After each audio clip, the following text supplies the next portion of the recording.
Assalamualaikum warahmatullahi wabarakatuh. Oke, kali ini saya akan membahas tentang volumetric analysis. Jadi di dalam materi ini, salah satunya kita akan belajar tentang titrasi asam basa ya. Jadi untuk volumetric analysis adalah kalian menganalisa dengan menggunakan ukuran volume, namanya juga volumetric. Kemudian kita langsung ke next page. Ya, jadi subtopik pembahasannya itu ada beberapa jenis ya, ada asam basa, titrasi asam basa. Ada juga yang, titrasi, non-aqueous acid base, ada juga yang titrasi redox, kemudian kompleksometri, dan seterusnya.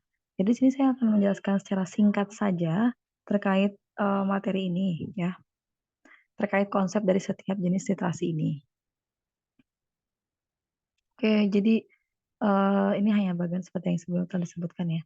Nah, jadi sebelum masuk ke materi inti dari titrasi, saya ingin kalian tahu arti dari titrat, titran, titration ya atau titrasi itu sendiri, equivalent point atau titik ekuivalen, titik akhir titrasi, indikator, konsentrasi, normalitas, dan molaritas. Jadi kata-kata yang harus kalian ketahui dalam materi ini adalah yang saya tampilkan berikut ya. Jadi kalau titrat itu apa, titran itu apa, titrasi itu apa, titik ekuivalen itu apa, titik akhir titrasi, dan seterusnya. Oke, pendahuluan dulu ya.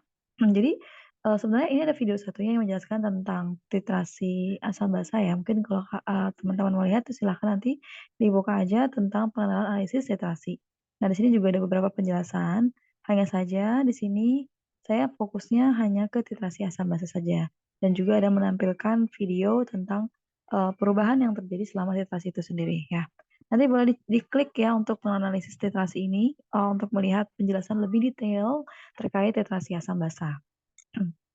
Oke, untuk yang ini dulu, untuk pendahuluannya ya, saya rasa untuk titrasi ini kan udah pernah dipelajarin di semester 1 atau 2 di kimia atau mungkin di kimia analitik ya. Jadi intinya kalian tuh akan menghitung konsentrasi dari suatu larutan atau sampel, jadi menghitung konsentrasi analit dari sampel yang berupa larutan ya, yang dilakukan dengan menghitung volume. Jadi, menghitung konsentrasinya bagaimana caranya? Yaitu dengan mendapatkan data volume baik dari titrat ataupun titran. Nah, jadi, saya rasa di sini sudah tahu titrat dan titran perbedaannya apa. Jadi di sini, ada prinsip titrasi itu sendiri, yaitu merupakan reaksi komplit antara analit ya, analit ini adalah yang mau dianalisa, zat yang mau dianalisa dan terletak dalam sampel, kemudian diketahui juga bahwa volume dari reagen yang digunakan ya, volume dan juga konsentrasinya telah diketahui. Nah, untuk peletakannya apakah dia di dalam labu Erlenmeyer ataupun dia di buret, itu nanti tergantung dari jenis titrasinya ya. Eee, Kemudian kita lanjut. Nah, jadi, tahapan dalam proses titrasi atau proses dalam titrasi itu ya, yang pertama kita mulai dari sampel preparation. Jadi kalian mempersiapkan sampel, misalnya sampel kalian tuh padat, tapi dia bisa dilarutkan dalam suatu pelarut silahkan. Intinya titrasi itu dia menitrasi ya atau menambahkan reagen yang diketahui konsentrasinya itu ke dalam, sampel yang, apa ya, yang volume diketahui tapi konsentrasinya tidak diketahui untuk analitnya. Jadi gini, kan sampel itu mengandung analit itu yang mau dianalisa dan di situ kalian tidak tahu konsentrasinya berapa, maka kalian akan mendapatkan konsentrasinya melalui proses titrasi. Tapi dengan adanya penambahan pelarut lainnya atau reagennya.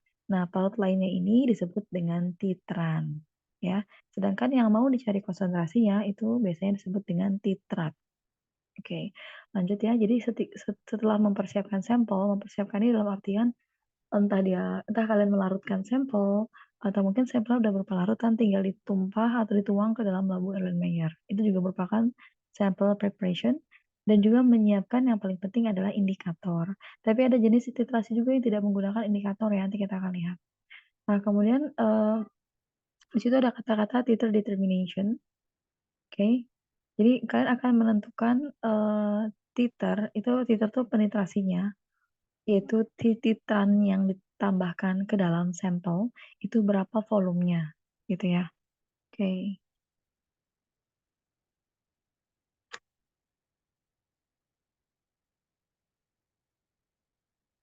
Oke, kemudian di sini juga ada sample titration.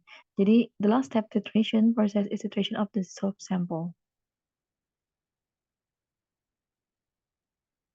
Jadi setelah kalian siap semua, barulah kalian menjalankan proses titrasinya. Oke, hal yang harus diketahui dalam titrasi juga ada hal lainnya. Ketika kalian nanti membaca skala yang ada pada buret, jadi ini namanya, saya sudah tahu ya, statif. Ya, di sini ada kalian penjepitnya, dan di sini di sini buret kalian yang sudah berisi titran, dan di sini adalah labu Erlenmeyer yang biasanya berisi sampel yang mengandung analit yang akan dianalisa. Ya, jadi ketika kalian membaca scale pada buret, itu harapannya mata kalian tuh seperti ini posisinya, yaitu lurus lurus tegak terhadap si volume atau ujung dari pelarut kalian ya di dalam buretnya. Jangan sampai volumenya di atas ini, mata kalian lurus ke sini dari bawah ngelihatnya itu nggak boleh. Misalnya gini contoh. Oke.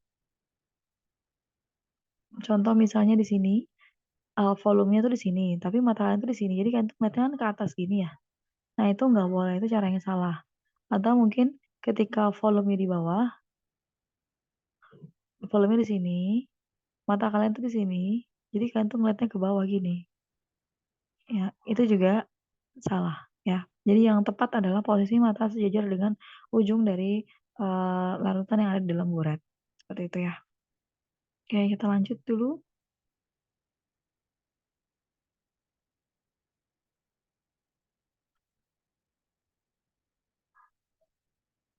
Oke.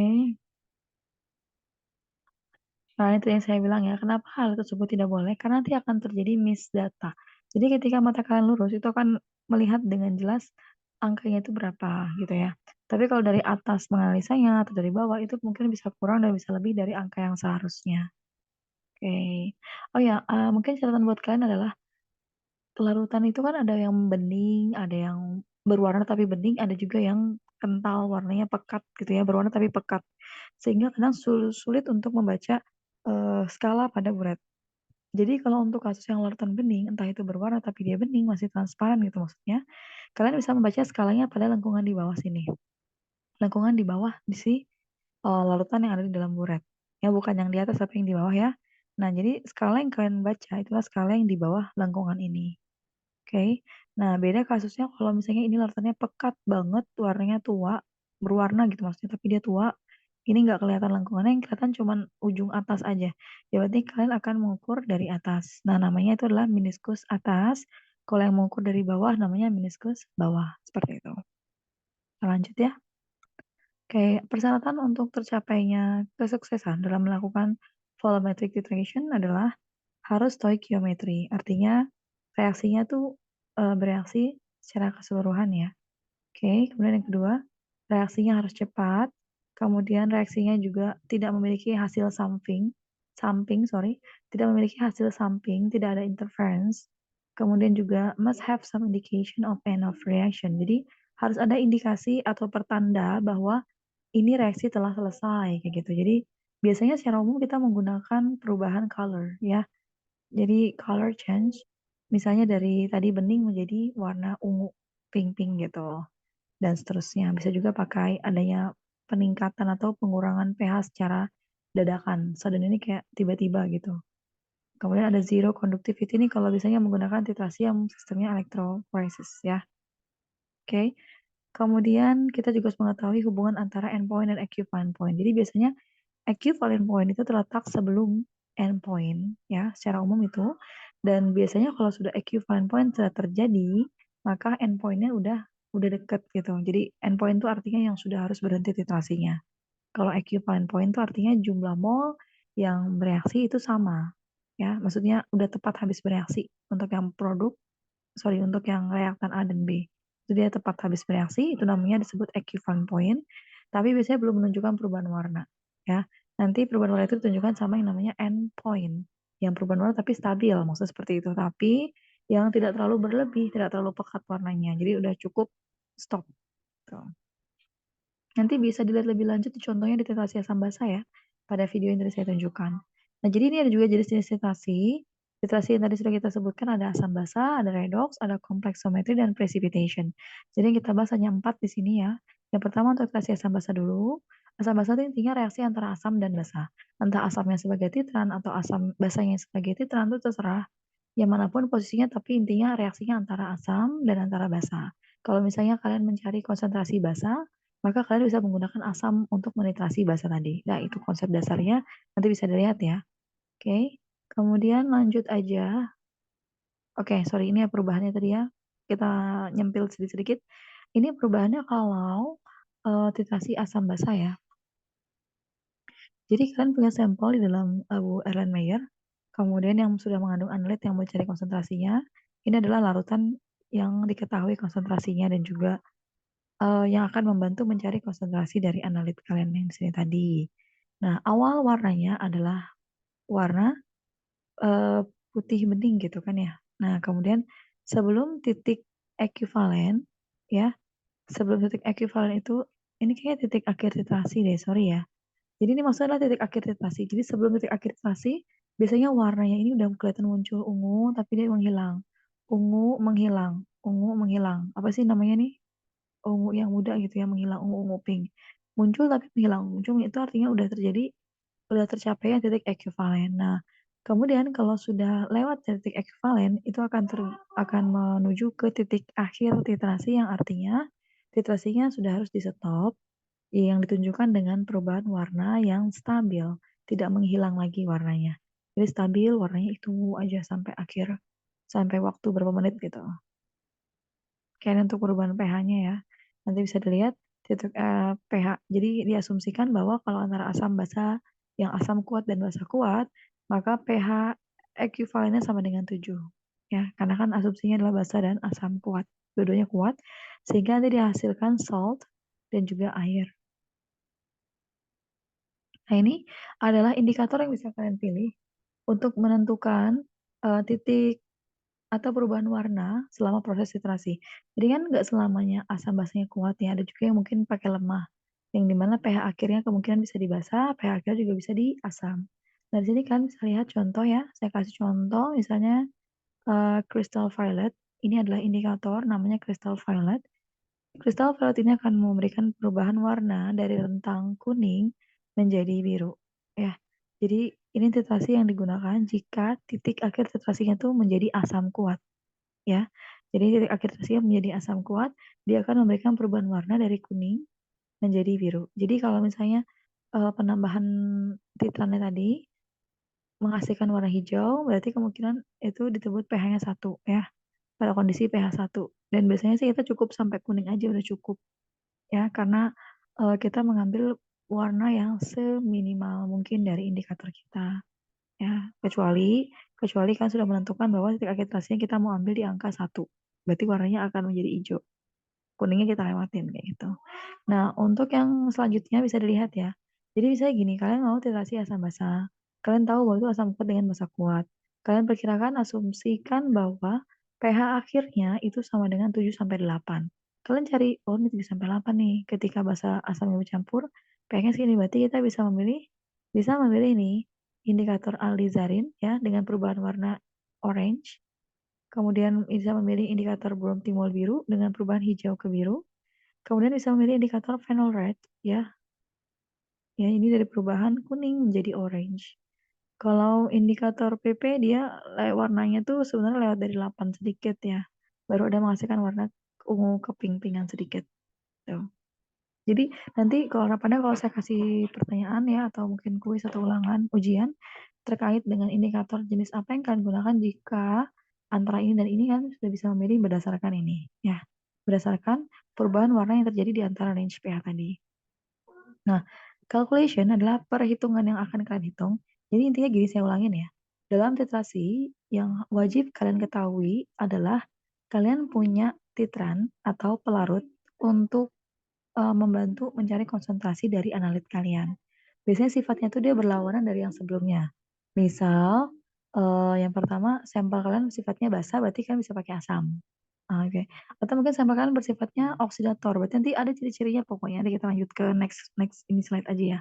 Nah, jadi biasanya gini, yang perlu diketahui adalah yang pertama konsentrasi dari pelarut yang digunakan, kemudian volume, nanti volumenya akan diperoleh dari titik akhir titrasi, kalian stop titrasinya, kalian akan catat volume dari titran kalian. Berarti kalian akan mengetahui nilai M1 dan juga V1. Kemudian kalian akan mencari konsentrasi dari analit yang kalian analisa, yaitu M2, tapi volumenya kan sudah diketahui ya. Volume itu diketahui ketika kalian memipet volume kalian ke dalam si buret. Seperti itu ya. Jadi nanti tinggal dimasukkan ke rumus ini nih, rumus yang secara umum untuk titrasi, khususnya titrasi asam basa ya. Oke, nah ini ada titrasi air. Titrasinya bebas dari apa ini? Air ya. Oke, bisa dilihat sendiri ya. Titrasinya bebas air, titrasi non aqua, titrasi yang menggunakan pelarut organik. Jadi dia tuh ada juga jenis titrasi yang dia tidak menggunakan air atau aquades. Biasanya dia justru menggunakan pelarut lainnya seperti pelarut organik ya. Untuk mengganti airnya tadi. Karena kenapa sih? Mungkin aja ketika dia menggunakan air atau aquades atau di eye water atau RO water gitu ya, hasilnya kayak kurang memuaskan, mungkin kayak ada banyak kontaminannya atau ada lain sebagainya, pokoknya tidak memuaskan, tidak mencapai sesuai dengan apa yang diinginkan, maka kita bisa mengganti air tersebut dengan pelarut organik. Gitu. Oke. Nah, lanjut ke titrasi kedua ya.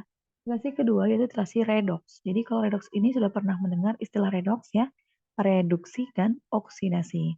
Jadi kita akan menetapkan kadar atau konsentrasi analit di dalam sampel berdasarkan reaksi reduksi oksidasi antara kedua tadi, antara analitnya dan antara si reagen yang kalian gunakan. Oke. Nah, di sini pada proses ini zat oksidator berperan sebagai titran dan reduktor berperan sebagai titratnya. Jadi kalian bisa sudah tahu tempatnya untuk yang titran atau yang sudah diketahui konsentrasinya terletak di sebagai titran, itu namanya oksidator, dan yang reduktor itu terletaknya di lambung Erlenmeyer yang akan ditentukan analitnya. Tapi kalau untuk peletakan bisa ditukar ya, kayak misalnya reaksi iodo sama iodo sama iodi aja bisa beda gitu. Nanti kita lihat sendiri. Ya, oke, oke, saya rasa ini adalah istilah yang harus diketahui dalam titrasi khususnya di redox ya. Ada oksidasi, reduksi, reduktor, dan oksidator. Saya tidak akan membahas secara detail karena saya rasa kalian sudah tahu apa arti dari masing-masing kata tersebut. Ini sudah saya kasih secara umum ya. Kasih secara umum untuk pengertian dari oksidator itu apa, dia akan mengalami reaksi apa, reduktor juga apa, dia akan mengalami reaksi apa. Nah, jadi contoh-contoh dari titrasi redox seperti permanganometri, kemudian dikromatometri, dan juga iodin. Ya, reaksi yang melibatkan iodin ada iodimetri dan iodometri. Ya, nanti jadi gini, gimana sih Bu cara menentukan kita memilih titrasi yang mana? Itu tergantung dari analit kalian tuh berada di sampel yang seperti apa ciri-cirinya. Atau analit kalian tuh sifatnya seperti apa? Misal, kalian kalian tahu nih analit di dalam sampel kalian yang sama-sama sifatnya itu pH yaitu basa. Ya udah berarti kan tinggal pilih titrasi asam basa dengan menggunakan titrannya yaitu si asam. Tapi kalau kalian tahu, wah ini sampel saya ini udah teroksidasi Bu. Kenapa? Karena saya sampelnya vitamin C misalnya kayak gitu. Ya berarti kalian akan menggunakan titrasi redox kayak gitu. Jadi bukan asam basa. Bisa dipahamin ya, semoga mudah dipahamin. Oke, itu konsep secara umumnya dulu ya. Oke, lanjut. Oke, jadi perbedaan antara iodimetri dan iodo tadi ya. Kalau iodi itu titrasi langsung dengan satu tahap, jadi kalian kayak titrasi seperti biasa udah dapat dapat konsentrasi dari si analit kalian. Kalau iodo itu dia titrasinya jadi dua kali. Jadi ada analit itu nanti sebelumnya analit ini ditambahkan dulu sama larutan I2 ya. Oh sorry, entah itu I2, sorry itu HI ya atau KI biasanya ditambahkan sehingga dia akan bentuk I2. Jadi sebanyak HI atau KI yang bereaksi dengan sampel, maka sebanyak itu juga nanti dia akan bereaksi dengan si dengan titran kalian. Jadi itu berdasarkan konsentrasi yang bereaksi sama si analitnya ya.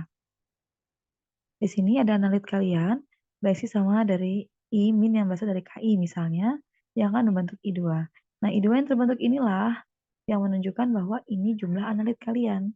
Tapi nggak cuma sampai sini, dia akan dititrasi kembali oleh titran yang berupa tiosulfat ya, sehingga diperoleh perubahan warna itu produknya. Jadi kayak dua kali reaksi. Tapi kalau ini dia betul-betul langsung aja ditaruh-taruh udah titrasi. Kalau ini dia enggak, dia ada namanya pre-treatment dulu terlebih dahulu dengan menambahkan larutan KI biasanya. ya baru nanti dititrasi. Makanya disebut dengan titrasi tidak langsung atau bukan langsung. Dan nanti perbedaannya bisa dilihat sendiri ya. Kompleksometri atau kelatometri ini adalah titrasi yang membentuk ikatan kompleks ya. Ikatan kompleks ini biasanya terjadi antara logam dan ligan ya, yang membentuk kompleks ligan atau senyawa kompleks. Jadi di sini bisa diketahui, contohnya adalah kalian punya analitnya misalnya magnesium Mn2+. Kemudian ditambahkan dengan larutan EDTA atau dititrasi dengan EDTA, maka EDTA ini akan mengelilingi Mn kayak apa ya? Kayak mengelilingi itu kayak mengepung Mn dan berikatan dengan Mn sehingga terbentuklah senyawa kompleks yang terdiri dari logamnya tadi Mn atau magnesium,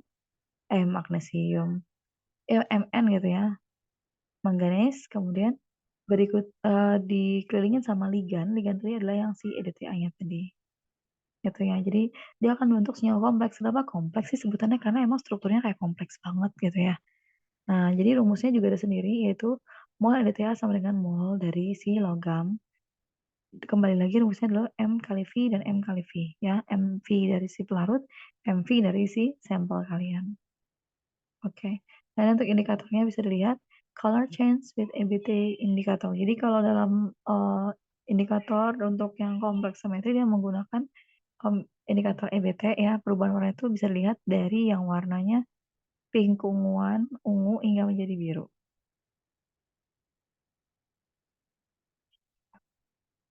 Titrasi yang selanjutnya adalah titrasi pengendapan ya. Jadi kalau pengendapan ini intinya kita melakukan proses titrasi untuk mendapatkan suatu endapan. Nah gitu. Jadi Ag plus itu biasanya, sorry, ini biasanya terjadi pada eh, senyawa-senyawa 7A, sorry, senyawa atau sampel yang mengandung golongan 7A yang mau dianalisa. Jadi misalnya gini, kalian tahu sampelnya misalnya Cl nih. Kalian mau analisa dia bisa menggunakan titrasi. Jenisnya apa? Kita cari yang paling berdekatan. Mungkin aja Cl-nya dia nggak asam, jadi nggak bisa pakai asam basa, tapi kita bisa pakai yang namanya rumus pengendapan. Ya, dengan titrasi pengendapan, maka kita menggunakan pelarutnya Ag+. Sehingga dia akan membentuk AgI, nah AgI ini akan membentuk endapan. Jadi nanti dalam proses titrasi, titrasi itu nanti akan terbentuk endapan di permukaan dari labu Erlenmeyernya. Mungkin contoh dulu ya.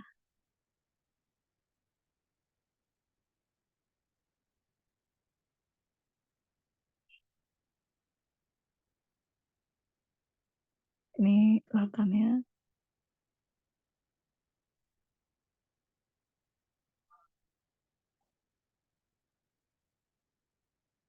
Nah, jadi kalau dalam proses titrasi pengendapan ini, ketika titrat ditambahkan dengan titrat, maka nanti ini kan awalnya bening, tiba-tiba nanti akan muncul endapan di permukaan ini nanti. Endapannya biasanya berwarna putih ya, atau mungkin kuning dan sebagainya. Tergantung dari senyawa yang akan dianalisa. Ya, lanjut ya.